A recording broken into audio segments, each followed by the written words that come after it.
début de l'année, nous ne pouvions pas quand même nous ériger en juge, donc nous n'avons pas exclu, en début de l'année, il n'y avait pas de raison de le faire, nous n'avons pas exclu du jury et du prix.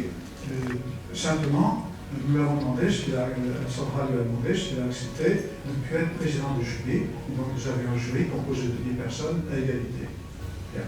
Alors, il y a eu, donc les choses se passaient bien, et tout le monde était content. Aucun membre du jury à l'époque n'avait protesté de quelque manière que ce soit. Et les décisions de justice en juin 2021 étaient plutôt en faveur de Patrick Poivre. Il est vrai en partie parce qu'il y avait prescription pour un certain nombre d'affaires, et pour d'autres affaires parce que les choses n'étaient pas claires, que la justice ne pouvait pas se prononcer. Et puis est arrivée donc l'affaire du journal Libération, qui a entraîné la tempête que vous savez. La question donc s'est posée à nous de savoir que faire. Elle n'a pas duré longtemps, puisque dès qu'au moment de cette tempête, Patrick Poivre a lui-même proposé de quitter le jury du prix, donc il n'était plus membre du jury, a-t-il dit, pour ne gêner personne, et ne pas porter préjudice à un prix littéraire décent.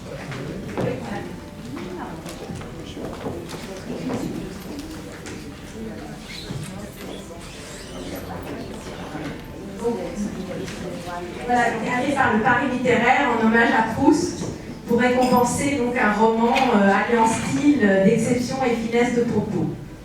Et donc je remercie beaucoup évidemment Daniel d'avoir soutenu ce prix malgré le tumulte et la tempête qui s'est abattue sur nous. D'abord l'obstacle du Covid bien sûr, puisque cette année c'est la 2e édition. Ce prix avait déjà eu lieu en 2020.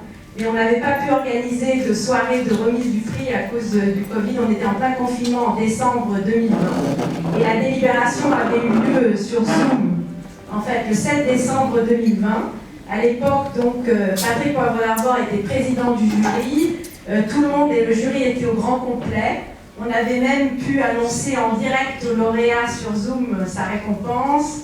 Donc la remise du prix n'avait pas pu avoir lieu, mais on avait quand même pu organiser la délibération au grand complet. Et cette année, cette édition est très importante pour nous, donc à 2 titres. D'abord parce que l'année dernière, la soirée n'avait pas pu avoir lieu, mais aussi bien sûr à cause de l'affaire qui a bousculé le jury, puisqu'il était composé initialement de 10 personnes. Et après tous les désistements pour des raisons diverses et variées, pas toujours claires, et même contradictoires, nous n'étions plus que 2 au mois de décembre, Denis Viard et moi-même.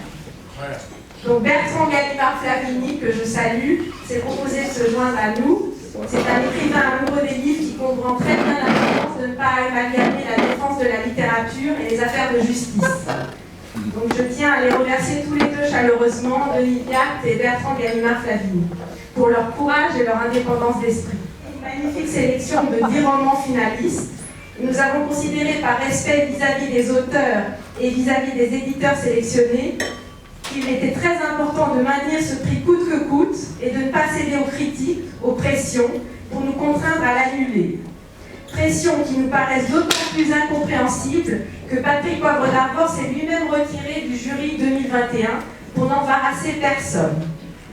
Les romans que nous avons sélectionnés, donc qui sont tous là et vous pourrez regarder, abordent des questions de société très importantes: le viol, l'influence des réseaux sociaux, les secrets de famille, le devoir de mémoire, ou encore les clivages et risques qui menacent notre futur, ou encore l'abus et l'inceste, comme l'excellent premier roman Une nuit après nous, qui traite le sujet du traumatisme enfoui avec beaucoup de sensibilité. Je tiens d'abord d'ailleurs à remercier Delphine Arboparian qui est parmi nous, mention spéciale du jury pour son ouvrage. Voilà, la littérature joue un rôle fondamental. Elle permet le débat, l'analyse, la réflexion sur les évolutions de société qui nous concernent tous. C'est cette liberté d'expression que nous souhaitons défendre aujourd'hui, la confrontation des idées. Il nous semble très important de ne pas céder à l'unilatéralisme, la radicalité et le matraquage médiatique.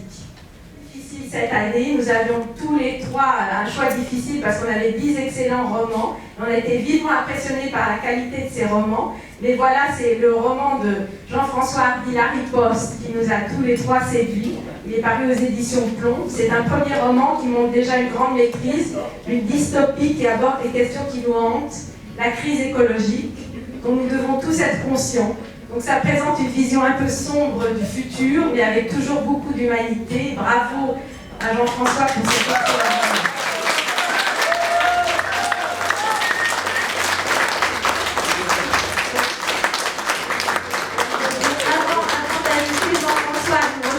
Son éditeur sur scène. Je vais passer d'abord la parole à Denis Viac. Je tiens à le remercier encore parce que, en fait, c'est le membre du jury qui a su rester à bord malgré la tempête médiatique.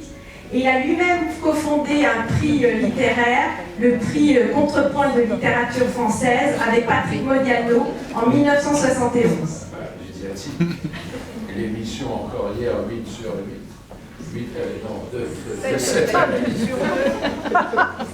et l'équipe avait tourné avec nous pendant la remise pendant 2 heures. Alors on attendait haletant devant nos écrans de télévision comme des idiots et ça n'a duré qu'1 minute et demie. Et on n'a rien vu. Et en plus, alors pendant la remise, enfin la délibération du jury, Monsieur Zemmour s'est pointé dans l'entrée du restaurant, donc on l'a convié en criant « Eric, viens !» et on lui a expliqué les tenants et aboutissants de notre querelle et du débat médiatique qui s'était instauré. Alors moi j'ai quelque chose à vous dire de très simple. Vous allez vous étonner, pourquoi un prix littéraire? Eh bien pour ça, dirait mon ami Hervé Goubert. Tout simplement, pourquoi? Parce que. Et pourquoi? Parce qu'il y a beaucoup de prix, foisonne de prix. Le panorama littéraire, culturel foisonne de prix. Alors pourquoi pas un prix en plus et pas un prix en moins, par exemple? On pourrait aussi enlever des prix qui sont complètement glauques et grotesques. Notre mécène, qui avait pris la parole, a eu cette idée magnifique de créer un nouveau prix dans un ensemble, un magma de prix où on ne s'y retrouve absolument pas. Il n'y a que des prix à gauche, à droite, au milieu, derrière, devant. Et notre petit prix, le temps retrouvé, qui d'un seul coup monte en apothéose, comme une bombe.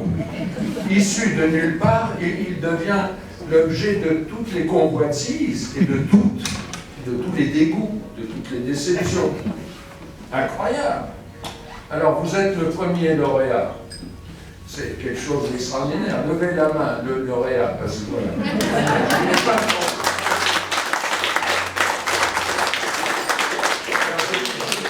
Je dois vous dire plusieurs choses. Il y a 10 romans sélectionnés. Il y en a qui sont des 13e, 15e romans. Il y en a qui sont les premiers. Vous en particulier. Et moi, je préfère, de mon fait, littérairement parlant, récompenser un jeune auteur plutôt qu'une vieille bécasse qui a déjà vendu 13 livres. Et il y avait des vieilles bécasses. En plus, les vieilles bécasses, je ne veux pas être insultant, mais pondent des livres de plus de 400 pages. Alors, comme moi, je préside un jury qui s'appelle le prix Contrepoint depuis 50 ans, en 1971, vous en parlerez si ça vous intéresse, je refuse la lecture de livres qui dépassent 200 à 210 pages, sous le motif que je considère que, après Tolstoï, après Stendhal, après Solzhenitsyn et Pasternak, écrire un livre de 400 pages, c'est pas intéressant. Ou tu sais écrire en 200 pages et t'as tout dit, ou on laisse tomber, par son style. L'analyse que font les jurés d'un prix littéraire se porte essentiellement sur le style avant toute chose. Parce que sans style, il n'y a pas de livre. Et ensuite, secondairement, on s'attache à l'objet du désir, du débat. En l'occurrence, vous avez traité de l'écologie. Et dans le roman qui est primé aujourd'hui, on parle du chaos qui s'installe à Paris en 2030. C'est-à-dire qu'il fait une chaleur à crever, tous les gens ont déserté la ville, sont partis à la campagne, mais les campagnes au sud de l'île brûlent sous le cagnard. Il n'y a plus d'eau. Tout tout le monde va mourir. Lisez le livre, c'est stupéfiant. Bravo. Alors, je sais que la notice explicative dit en 2 lignes que vous étiez la plume d'un ministre de l'écologie. Pouvez-vous citer le nom? 3. François de Rugy, Elisabeth Borne et Barbara Pompili. Pardon, le premier? 3 la suite. De Rugy. De Rugy. Ensuite, c'était Elisabeth Borne. Oui. Et après, et toujours maintenant en poste, c'est Barbara Pompili. Très bien. Vous avez gardé des contacts? Quelques-uns, quelques-uns. Il va nous dire un mot. Chapeau. On va lui remettre son prix, donc qui consiste en une petite enveloppe, il n'y a pas de...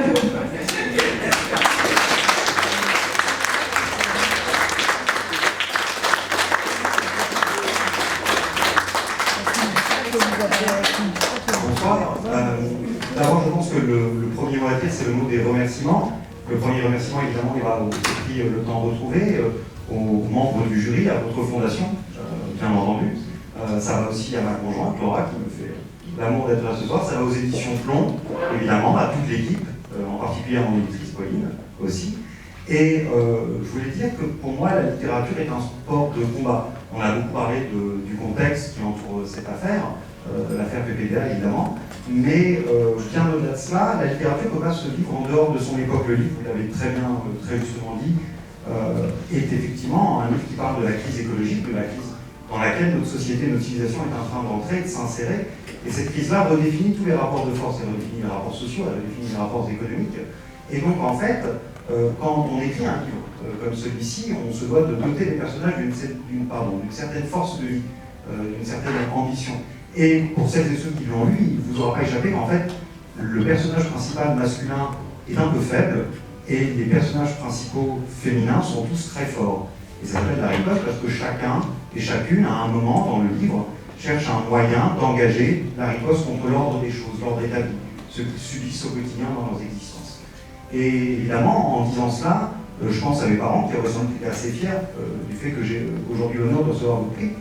Et je pense à tous ceux qui m'ont appris le goût des histoires, l'envie de voyager, celle de raconter, bien entendu, pour s'évader, mais aussi celle d'être soi-même et d'assumer. Et alors que certains parlent d'inquisition, moi je pense qu'on n'est pas du tout dans ce contexte-là, on est plutôt dans une époque où en fait les femmes libèrent leurs paroles, et dans le texte, entre guillemets, on aurait pu imaginer que cela prenne place aussi un peu avant la narration qui se fait en 2030. On aurait très bien pu imaginer qu'effectivement, dans les années 2020, il y ait cette libération de la parole qui prenne place. Et c'est pour ça que certains de votre soutien et de votre accord, je souhaiterais ce soir dédier le prix aux femmes, à toutes celles qui ont déjà parlé, à celles qui attendent de le faire, qui n'ont pas encore trouvé la force, en tout cas à toutes celles qui portent aujourd'hui ou qui porteront demain cette grande promesse de l'égalité républicaine, de l'égalité entre les hommes et les femmes, qu'on se doit encore d'atteindre, parce qu'on n'y est pas tout à fait, voire même loin de là. Donc voilà, je souhaite vraiment dédier votre prix, et je pense que le grand honneur que vous me faites aujourd'hui, pour moi, il a beaucoup de sens si je le dédie et je le reporte à toutes celles dehors qui continuent ce combat très important. Et je vous remercie beaucoup.